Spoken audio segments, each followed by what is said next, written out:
Hey everybody, welcome to this week's layout update.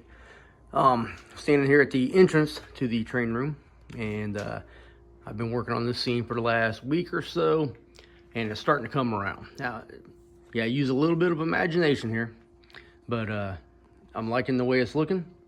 Got the Virginia main line in the middle, the Hudson Coal branch to the left, and this is the Pennsy main line and the yard lead over to the right side that will be hidden by the scene divider.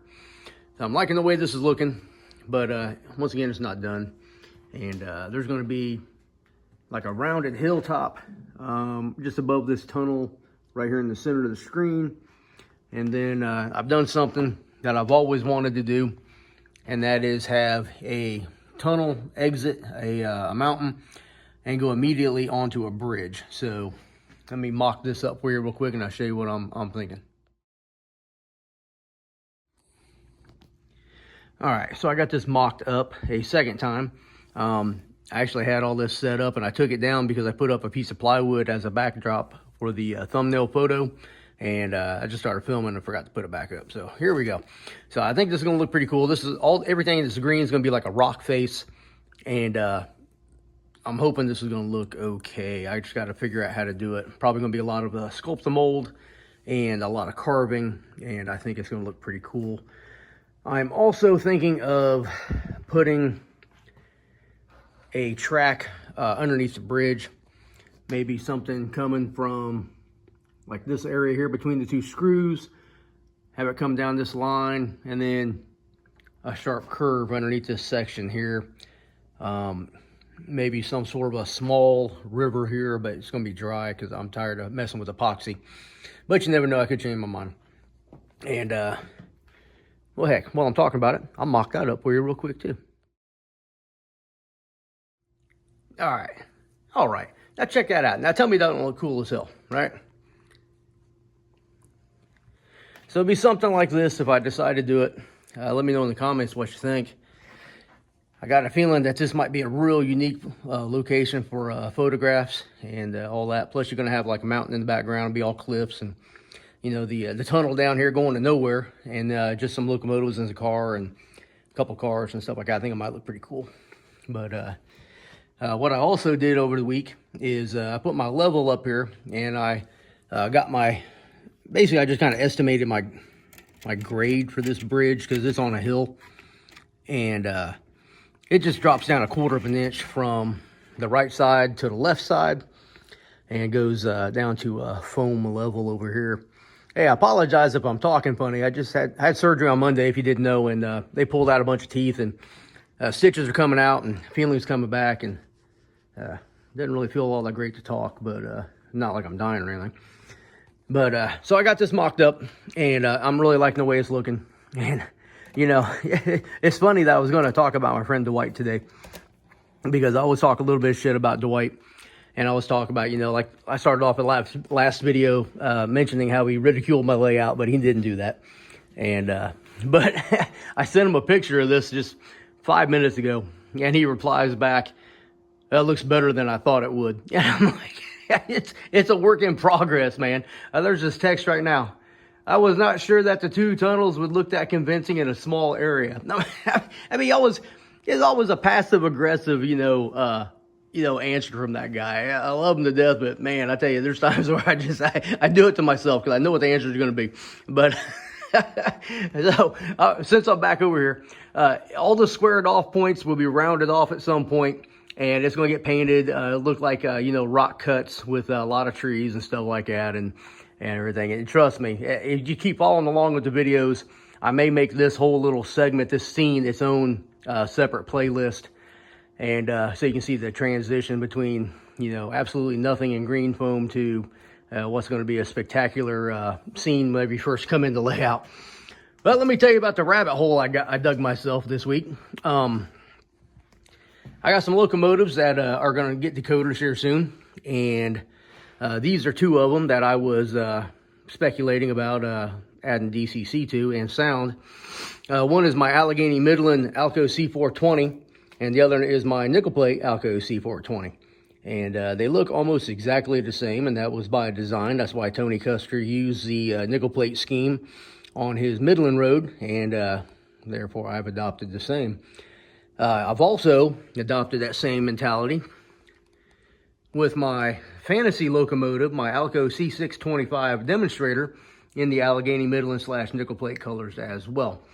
So what I did was I took the my Tyco control that I found in the box.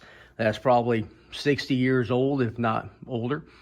And I hooked it up to some track, and this track is isolated from the rest of the layout. And there was only, one piece of track here, and it was probably this one here.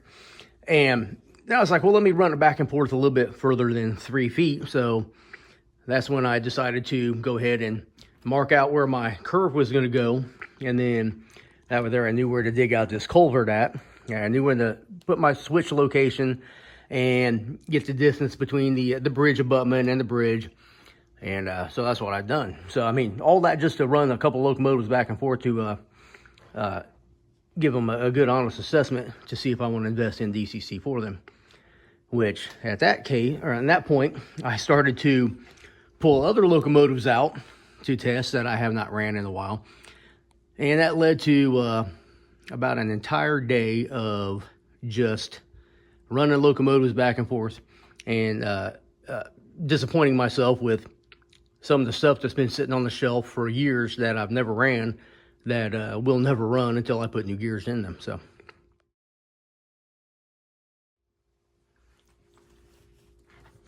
So I found a good deal on eBay for an Alco C425 that is actually almost exactly the same as the Alco C625 that I have built. It's just a C625 with some RSD 4.5 trucks on there. And so instead of taking the kits that I bought and one of my existing C425s and kit bashing, I just went ahead and bought it for $60. And it's going to save me a little bit of time. And so I'll be painting it here in the next couple of weeks, because I really want to get my fantasy locomotives up and running for the open house. And these old Atlas Catos just run so smooth. You can't beat them. Absolutely love them. Absolutely love them. So with that purchase, it created another dilemma. And the dilemma is, now I have two C425s that I don't know what to paint. Allegheny Midland did not have C425s. Nickel plate did not have C425s. The Virginian and Ohio did have C425s, but they had a white nose and a blue herald. And nobody makes the blue herald decals. And the sans serif Helasinka or something like that, V&O that goes on the side. So I'm at a point where I'm about to start designing and creating my own decals, but at the same time, I got a lot going on, so I don't want to concentrate on that and then let the layout go. But at the same time, I kind of need some of these custom decals. Same thing with the Maumee route. Nobody makes decals for them. Bill Darnaby doesn't even have any decals anymore, so I can't even get a copy of them to try to recreate my own. So I'm gonna have to do my best to reach out to him and see if he can remember any of the like the standards he set for those decals, so I can make my own, so I can have a couple of Maumee route cars on my layout. And Bill's a very, very private guy. Matter of fact, I emailed him Merry Christmas, Happy New Year, and I haven't heard from him back. So you never know. I might not hear from him. And that's okay. That's okay. But once again, these Cato Atlas Alcos, you can't beat these things, and they run so smooth. But would it be so bad if I just painted these with the blue nose and the white herald and just left it at that? Or should I just do something totally different? I don't really know what to do with this. I'd ask Dwight, but I really don't want to hear his answer right now because he aggravated me. But so Dwight, I bust his chops all the time. So during the last video, he was texting me while he was watching it. and I think I aggravated him. But I told him, I said, there has to be a villain to every story. I said, congratulations. But really, Dwight's a great guy. And, you know, if your friends don't aggravate you every now and then they're not really your true friends. And I apologize for laughing while I talk, but it just makes me laugh because he gets under my skin sometimes. I get under his skin all the time. And we just talk shit to each other all the time. But he's probably one of the best friends I've ever had. And I value that. So, Dwight, don't you get all weepy-eyed right now when you're watching this, because I'm never going to say it again. So let's go to some of these other locomotives. And I'm going to give you a public service announcement. There are a ton of these. These are MRC, Lima, Alco C420s on eBay right now. They are horrible. Okay, now at the time they got real smooth running motors in there. Let me tell you, they're smooth running, and they coast. They got, you know, the large brass flywheels on there and everything. But the gears inside the trucks are garbage. So I reached out to Northwest Shortline because I did a little research on the interwebs, and I read where they had a kit to replace the wheels and axles and gears. And I reached out to them, asked them, you know, what they knew about it, and they gave me a couple of different solutions. I was hoping to replace every gear in the entire truck. There are, I think, 3 or 4 in here, and then of course 1 on each axle. And then I think the biggest problem is where the worm gear is brass, and it meshes with the plastic gear to transfer power down to the wheels and to the rails. And Dwight actually had a real good idea on this the other day, to take a file or some sort of a tool and clean up the plastic gears from where they're not true, or from where they got, you know, little dings in them from the brass gear biting into them, you know, for lack of lubrication or whatever. And I think that's a good idea. So I'm gonna end up investing about $100 into these 2 locomotives so that I can get good wheel sets on here.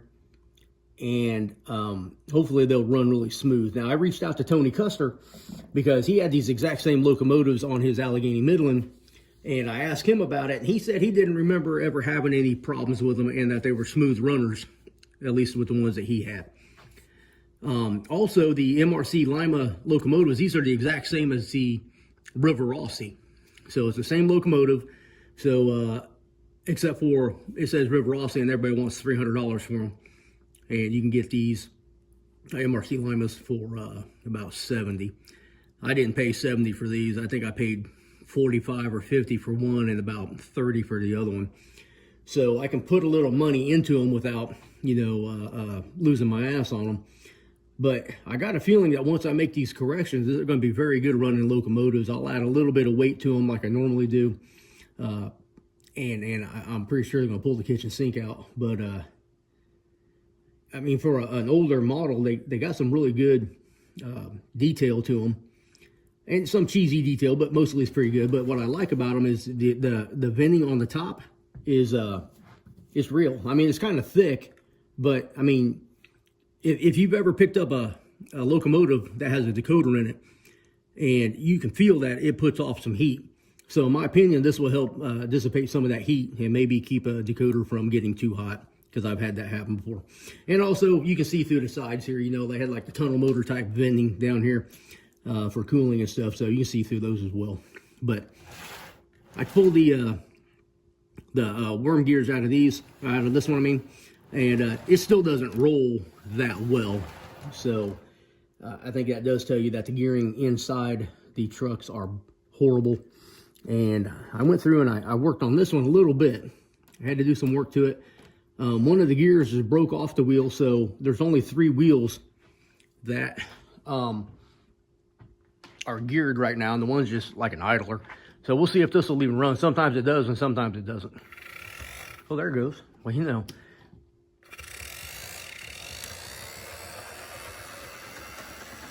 Yeah, that's kind of funny, because normally when the camera comes on, they run like crap, and that actually ran pretty smooth.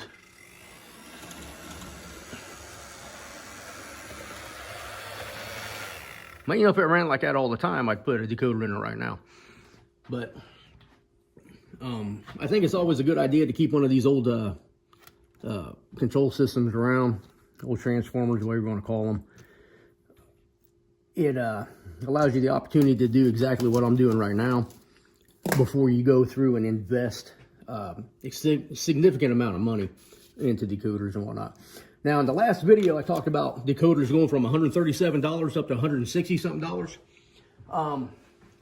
That's true, but in this case, it might not be 100% accurate because I did find a whole bunch of TCS Wow Sound kits on eBay for $137. And I know at the hobby store, they're a little bit more than that. They're about $160. But when you factor in, you know, shipping and handling and all that stuff, and some of these people out there are really just raping you on shipping and handling. But I'm going to tell you who's not.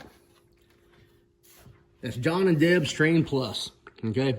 I ordered this locomotive from them, the C625, and I was surprised to see that I got a refund on the shipping because they're out of Kentucky, and I think it was like $15 shipping, but they refunded me like $2 or $3 because it came to like $12 or something. So that's pretty legit to me. That means a lot. That's not somebody that's out trying to screw you and just get all your money and scam you over a little bit, because you've heard me talk about that a lot if you watch any of my videos. So I'm going to give these guys, John and Deb, they're going to get a lot of my business in the future because I can really respect that. And I'm not getting anything not getting anything from talking about them. I just want you guys to have a good deal. And I think you've heard me talk enough about people screwing you over. And then, you know, I get mad about it. I vent every now and then. So if you're new to the channel, get ready. You might hear some French. Now, this is an old proto. I believe it even says lifelike on the bottom, and it's got bad gears, and you can kind of see it jumping around a little bit, and now it's locked up. But you hear it, you kind of hear it go thump, thump, thump. But I bought axles the other day, and I got enough to do this one, and I got a B&O GP18 here. Now, this was my father's. He is a big B&O fan, always has been, always will be, and I absolutely love these locomotives too. So they're going to get some new wheel sets in there and get some DCC here at some point. They'll get their own special box, and I'll put some notes in there. And then that way there, when I go back to it here in a few months, I'll know exactly what I need to do. Now, this one here was running yesterday. Oh, that's a bad one too. You hear that? Come on. Little DC tap, right? Isn't that what we called it? Come on. But history says that the B&O had one GP18, the 6599, and it was rebuilt from a wrecked GP9 to the GP18 standards. So I thought that was pretty cool. But I think that'll look really good with that GP30 and pulling some trains here and there. And, you know, like I did a short video that says, you know, just kind of go out and have some fun and, you know, roll some stuff around. And that's what you got to do sometimes. And, you know, sometimes I get all worked up and overwhelmed with all the, you know, the stuff I got to do out here. You know, I've got a massive room, a lot of layout. I got grandiose plans. Last year's grandiose plans failed miserably, with the exception of attending the train show at Spencer, and that worked out pretty good for me. But here, I'm going to show you this last one. Okay, so I got this from Mike's Trains. It was a freebie. It did not run. It's got a lot of problems with it. The previous owner did a very bad job with glue. Now, you've heard me say this before if you watched any of my videos. Less is more when it comes to glue. Now, can you see all this white stuff? That's all glue. Excessive amounts of glue. This almost makes me think that a 12-year-old kid had this $200 locomotive and ruined it. So I emailed Athearn, as when you get a parts list, the parts list has a email address on there. You know, so if you're missing anything, you can call them or you can email them, and they'll get back with you. So surprisingly, I emailed them on the 2nd of January, and they emailed me back yesterday. So Friday the 3rd, I got an email from them. So within 24 hours, I heard from them. They have one non-Southern Pacific shell and hand railings, and they want $75 for it. Now, I posted this last night on the community side, so it'll be a Friday night post for you guys who are watching this on Sunday. If you go back and look, and I'm like, $75. I mean, is that too much to pay for a shell on a locomotive that I got for free? And that's not just the hand railings, that's the MU cables, the cut lever. I think the horn was on there, the bell, and a couple other detail parts. Is that too much for a free locomotive that I can paint to make whatever I want? Now, I'm really kind of into this fantasy locomotive thing, and I'm really getting into the Virginia and Ohio and the Allegheny Midland, and you know, I feel that these are some model railroads that I grew up with that I want to have representation on my model railroad with. I'm even to the point where I'm thinking about taking my Virginian Railway and making them a part of the Appalachian lines, to the point where I might even change their paint scheme to something a little more Appalachian lines looking, you know, to be part of the family. That's a big step, you know, because I mean, this, I don't know, because Dwight does bust my chops all the time because he doesn't know what I model. And honestly, I don't know what I model, because I grew up in Illinois. I lived on the Illinois Central, Mattoon to Decatur line. I lived where the CNEI, Mopac, Union Pacific crossed the Illinois Central / Illinois Central Gulf. And all I saw was trains all day long. My high school sat, you know, within eyeshot from the railroad tracks. I could see the UP trains going all day long, and I could hear them. And you know, Mattoon was only 15 miles away, and that was the Illinois Central main line. I had the New York Central there when I was really little at Penn Central at the time, so I can barely remember that. We used to go to Effingham all the time. That was Pennsylvania Railroad, St. Louis main line, Illinois Central crossing. We used to go to Decatur. I was born in Decatur, so you got the Wabash, Illinois Central, the Pennsylvania. Had the Illinois Terminal. We had a couple of short lines that took over the Pennsylvania line. There was always a lot there to see, railroad-wise and history-wise. I remember Waback Tower, climbing the steps and the operator being inside and told me, you know, I could stand out on the stairs on the little balcony and watch trains as long as I didn't do anything, you know, stupid. And I got a lot of great memories, you know, so I mean, I have a lot of things that I would want to do. Like, I want some Wabash locomotives, you know, and, you know, I think I got one. But, you know, so it's hard for me just to pin down one model railroad to model when I love all of them pretty much. Not so much the western roads, but mostly eastern, just eastern, northeastern, you know, Pennsy, New York Central, which is hard to say in the same sentence because it is. The majority of my collection, you know, is probably 50% Pennsylvania locomotives with a little bit of everything else dabbed in there. It's just, I can't just settle on one. So my layout is going to be very generic so that I can take photographs of the Chesapeake and Ohio in one spot and it'd look decent. Pennsylvania in another spot, it'd look right. The Virginian in a spot, it'd look right. So there's a whole bunch of different areas of my layout that remind me of places that I either visited when I was a kid or somehow remind me of that. Like the back room is very straight, very little trees, and it reminds me of home. And that's kind of what it's about. And I got a diamond back here and a couple of signals and stuff like that. But I've rambled long enough. I'm going to let you go here. There should be a Wednesday night video. A Thursday night video. And that'll be a freight house update. I'm going to start painting on that here in a couple of days. My wife is sick as a dog. And I'll tell you, she got days where she seems like she's perfectly fine. And the next day she's milking it. So I don't know if she's sick or not. But I'm doing all the housework and everything right now, which isn't really that big of a deal. But if you like this video, hit that like, hit that notification bell if you want. No big deal if you don't. Subscribe. 60% of my viewers are non-subscribers. It's free. I don't harass you with a bunch of dumb stuff. If you don't like my video, then hey, man, I got you. I'm sorry, but if you enjoyed watching this and listening to me talk and just talk about some of these models I got, and I haven't really showed anybody the layout, so if 60% of the people watching have never subscribed and never watched another of my video, hey, there's a lot here to see. You may want to subscribe and keep coming back. I may ramble a little bit. Every now and then there's some pretty good information in there. So like, subscribe, comment, come back here in a couple of days, see what I talk about next. Thanks for watching.